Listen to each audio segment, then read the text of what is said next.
ये एक सच्ची और चौंकाने वाली घटना है जो इंडोनेशिया की राजधानी जकार्ता के एक लग्जरी मॉल में हुई। इसने पूरे देश को हिलाकर रख दिया। साल था 2016 और दिन था 6 जनवरी। जगह थी ग्रैंड इंडोनेशिया, जहां एक दोस्त से हुई मुलाकात मौत से मुलाकात में बदल गई। शाम के करीब 4 बजे थे।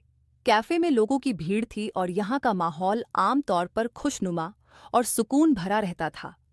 लेकिन आज टेबल नंबर 54 पर एक लड़की की खामोशी आने वाले डर का इशारा थी। ये लड़की जेसिका कुमाला वांगसो थी, 27 साल की इंडोनेशियाई नागरिक, जो लंबे समय तक ऑस्ट्रेलिया में पढ़ाई और काम करके लौटी थी। उसने अपने 2 दोस्तों वायन मिर्जा सालिहिन और हानी सियानिती के साथ कैफे में मिलने का इंतजाम किया था। मिर्जा और जेसिका कॉलेज के समय से दोस्त थीं। जेसिका अपने दूसरे दोस्तों के आने का इंतजार किए बिना करीब 4:14 PM पर ओलिवियर कैफे में घुस गई। उसने सबसे पीछे एक टेबल चुनी जिस पर 2 सोफे और लंबी कुर्सियां थीं, जो कैफे के CCTV कैमरों की मेन लाइन ऑफ साइट से थोड़ी दूर थी। उसने पहले आसपास देखा, फिर अपनी चुनी हुई जगह पर बैठ गई। शाम 4:20 बजे उसने तुरंत अपने दोस्तों के लिए ऑर्डर दिया। उसने मिर्जा के लिए वियतनामी आइस्ड कॉफ़ी, हानी के लिए कॉकटेल ब्लूट और अपने लिए हवाईयन फिज़ ऑर्डर किया। उसने तुरंत बिल पे किया, जो 3,81,000 इंडोनेशियन रुपया आया।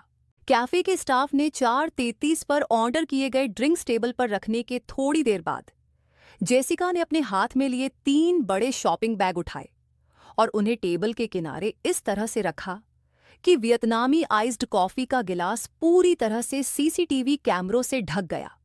वह कैफे के एंट्रेंस की तरफ देखती रही, जैसे किसी का इंतजार कर रही हो। 5:12 बजे मिर्जा सालिहिन और हानी सियानिती कैफे में आए। मिर्जा की हाल ही में शादी हुई थी और वह खुश लग रही थी। तीनों दोस्त गले मिले। मिर्जा टेबल पर आई और तुरंत अपने सामने रखा वियतनामी आइस्ड कॉफ़ी का गिलास देखा। शॉपिंग बैग हिले और गिलास दिख गया।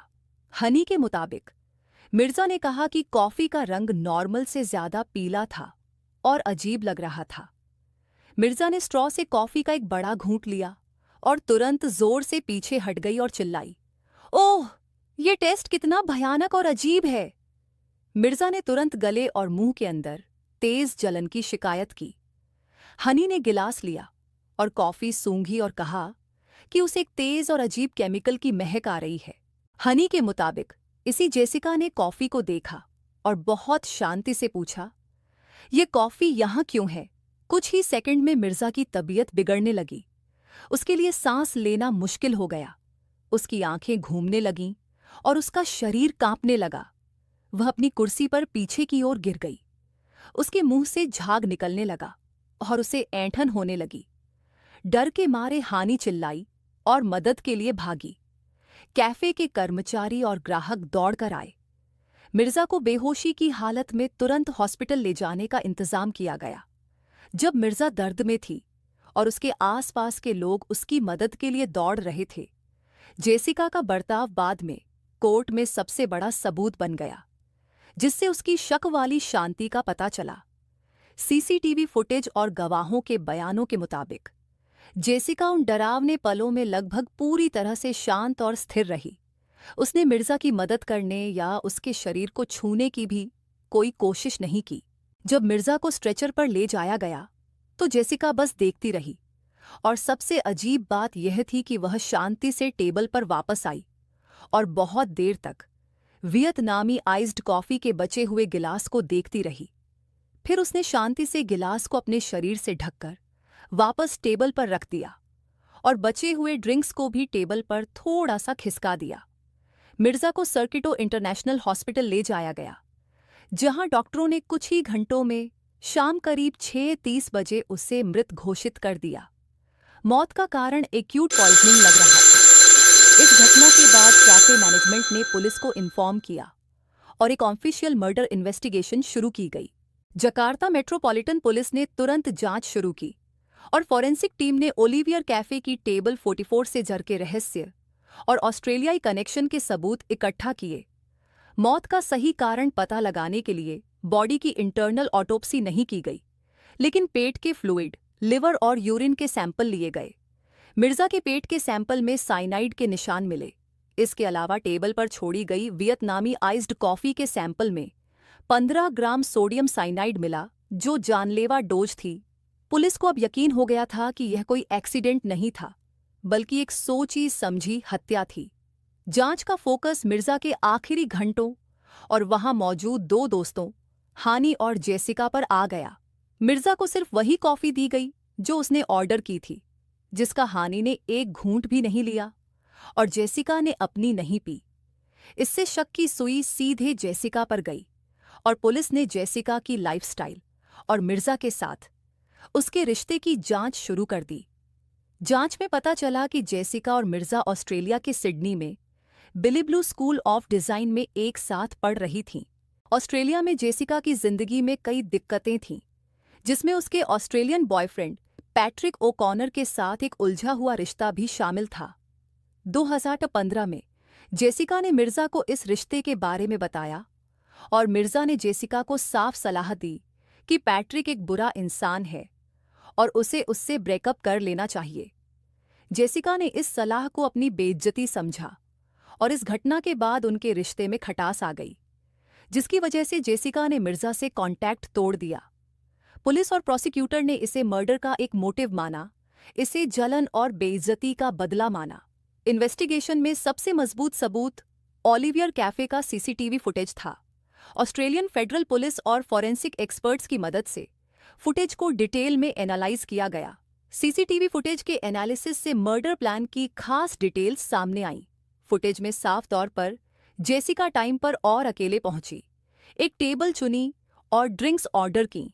फिर जेसिका ने ड्रिंक्स के टेबल पर आने के तुरंत बाद शाम 4:33 बजे एक कॉफी ग्लास के चारों ओर शॉपिंग बैग से खुद को इस तरह से बैरिकेड कर लिया कि कैमरा ग्लास को देख सके।